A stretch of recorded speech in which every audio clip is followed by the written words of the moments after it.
భీమవరంకు డిస్కౌంట్ల పండుగ తెచ్చింది కేకే స్టోర్స్. ధరల్లో చౌక చౌక. KK stores, PP road, Bhimavaram.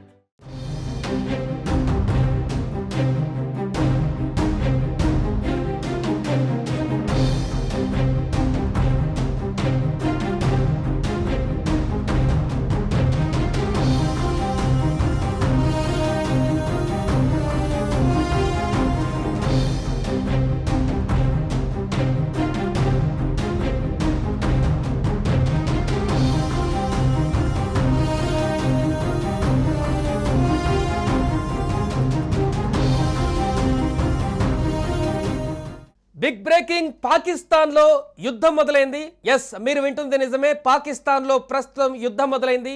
అయితే ఈ యుద్ధం భారత్ చేయట్లేదు, పాకిస్తాన్లో ఉన్నటువంటి ఇంటర్నల్గానే యుద్ధం మొదలైంది. ఇప్పటికే బలూచిస్తాన్ ఎప్పుడెప్పుడు సందు దొరుకుతుందని చూస్తున్నటువంటి సందర్భంలో పాకిస్తాన్ ఆర్మీ పైన నేరుగా ప్రత్యక్ష యుద్ధానికి దిగింది. ఇప్పటికే పలుమార్లు దాడికి దిగినటువంటి బిఎల్ఏ బలూచిస్తాన్ ఆర్మీ ప్రస్తుతం దూకుడు పెంచింది. దీంతో నిన్న రాత్రి జరిపినటువంటి దాడిలో సుమారుగా 60 మందికి పైగా పాక్ సైనికులు మృతి చెందినట్టుగా తెలుస్తుంది. అంతకు ముందు ఒక బ్లాస్టింగ్లో 10 మంది సైనికులను బిఎల్ఏ హతము చేసినటువంటి ఘటన మనం చూసాం కొద్ది రోజుల క్రితం. ఇంకా అంతకంటే ముందు ట్రైన్ హైజాక్ చేసి చుక్కలు చూపించినటువంటి సందర్భాన్ని కూడా చూసాం.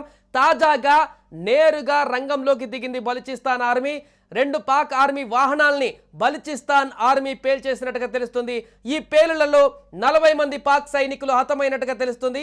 ఈ మేరకు సుమారుగా 60 మంది వరకు కూడా బలూచిస్తాన్ ఆర్మీ సంచలన ప్రకటన కూడా విడుదల చేసింది. ఆ ప్రకటన ఒకసారి మనం చూద్దాం. మేజిద్ బ్రిగేడ్ యొక్క ఫిదాయిన్ 40 మందికి పైగా సైనికులను చంపింది. గత 6 గంటలుగా బేలా శిబిరాన్ని నియంత్రించిందంటూ బిఎల్ఏ ప్రకటించింది. ఇక బలోచ్ లిబరేషన్ ఆర్మీ యొక్క ఫిదాయిన్ ఆపరేషన్ హెరోష్ కింద బిఎల్ఏ యొక్క మజిద్ బ్రిగేడ్ యొక్క ఫిదాయిన్ యూనిట్ ఆక్రమిత దళాల బేలా శిబిరం పైన దాడి చేసింది. ఇప్పటి వరకు 40 మందికి పైగా సైనిక సిబ్బందిని చంపేసింది. మరియు గత 6 గంటలుగా శిబిరంలో గణనీయమైనటువంటి భాగాన్ని తన ఆధీనంలోకి ఉంచేసుకుంది. అదే సమయంలో శత్రువులపైన ముందుకు కొనసాగుతూనే ఉంది. బిఎల్ఏ యొక్క మజిద్ బ్రిగేడ్ శిబిరం యొక్క ప్రధాన ద్వారం మరియు సమీపంలోని భద్రతా పోస్టుల వద్ద 2 పేలుడు పదార్థాలు నిండిన వాహనాలను పేల్చింది. వాటిని ధ్వంసం చేసేసింది. దీని తర్వాత మజిద్ బ్రిగేడ్ యొక్క హెరోఫ్ ఫిదాయిన్ యూనిట్ శిబిరంలోకి ప్రవేశించి 40 మందికి పైగా సైనిక సిబ్బందిని చంపి శిబిరంలో ఎక్కువ భాగాన్ని విజయవంతంగా నియంత్రించింది. ఫిదాయిన్లందరూ ఇప్పటికీ సురక్షితంగా ఉన్నారు, మాతో సంప్రదింపులు జరుపుతున్నారు. ఈ సమయంలో శిబిరం లోపల దళాలను బలోపేతం చేయడానికి వచ్చిన సైనిక కాన్వాయ్ ఫిదాయిన్ల దాడి తర్వాత వెనక్కి తగ్గవలసి వచ్చింది.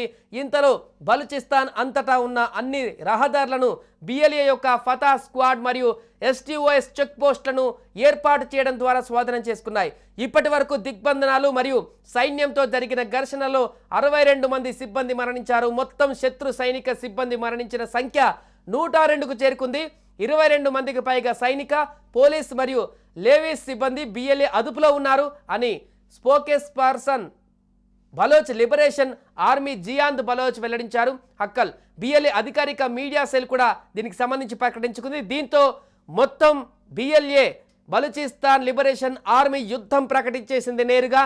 గతంలో ఆఫ్ఘనిస్తాన్ని తాలిబాన్లు ఏ విధంగా అయితే చేజిక్కించుకున్నారో అలానే ఇప్పుడు బిఎల్ఏ పాకిస్తాన్ మొత్తాన్ని కూడా చేజిక్కించుకున్నటువంటి విధంగా ముఖ్యంగా బలూచిస్తాన్ ప్రాంతాన్ని అంతా కూడా తమ ఆధీనంలోకి తీసుకునేందుకు తీవ్రంగా కసరత్తు చేస్తున్నారు. దీనిలో భాగంగానే భారీ సైన్యంతో బలూచిస్తాన్ ఆర్మీ అక్కడ పాకిస్తాన్ శిబిరాలను, పాకిస్తాన్ సైన్యం ఉన్నటువంటి ప్రాంతాలను పూర్తిగా ఆ శిబిరాలన్నింటినీ తమ ఆధీనంలోకి తీసుకుంటూ ఒక రకంగా ప్రత్యక్ష యుద్ధానికి పూనుకుంది.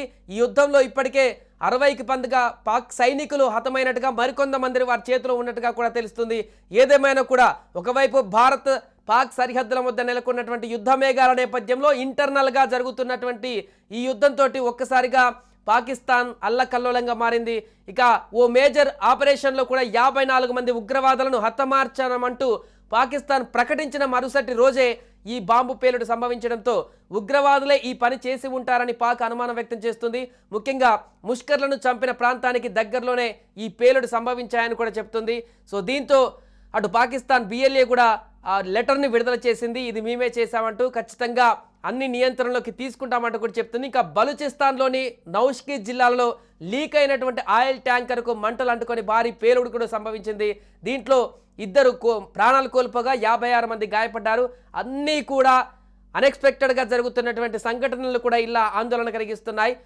సోమవారం నౌష్కి రోడ్డు పైన లీక్ అయినటువంటి ఆయిల్ దుర్ఘటనకు సంబంధించిన దాంట్లో పూర్తిగా మంటలు అదుపు చేసే ప్రయత్నంలో ఉన్న అగ్నిమాపక సిబ్బందితో పాటు ఘటనా స్థలానికి చేరుకున్న స్థానికులు కూడా ఈ పేలుడుకు గురయ్యారు. ట్యాంకర్ డ్రైవర్తో పాటు ఓ వ్యక్తి మృతి చెందాడు. తీవ్రంగా గాయపడిన వారిని చికిత్స కోసం కరాచీకి విమానంలో తరలించారు.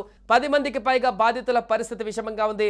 బలూచిస్తాన్ ముఖ్యమంత్రి సర్ఫరాజ్ భుక్తి క్వెటాలో గాయపడిన వారిని ఆసుపత్రిలో పరామర్శించి అత్యుత్తమ వైద్య సేవలు అందించేందుకు అధికారులను ఆదేశించారు. పాకిస్తాన్లో ఇంధన ట్యాంకర్ల ప్రమాదాలు కొత్తవి కాదు. 2017లో పంజాబ్ రాష్ట్రంలో కొన్ని అహ్మదాపూర్ ఈస్ట్లో కూడా జరిగినటువంటి 2 ఘోర ఘటనల్లో 200 మందికి పైగా ప్రాణాలు కోల్పోయినటువంటి విషయం తెలిసిందే.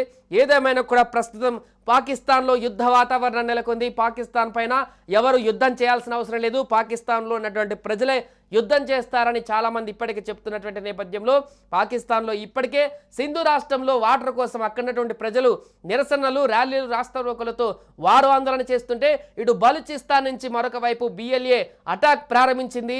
నేరుగా బలూచిస్తాన్ని స్వాధీనం చేసుకునేందుకు తమ యొక్క సైనికులతో బలూచిస్తాన్ ఆర్మీతో ముందుకు కొనసాగుతుంది. దీంతో పాకిస్తాన్ ఉక్కిరిబిక్కిరవుతున్నటువంటి పరిస్థితి ఏర్పడింది. సుమన్ టీవీలో మీ పర్సనల్ అండ్ బిజినెస్ ప్రమోషన్స్ కోసం కింది నెంబర్కి కాంటాక్ట్ చేయండి.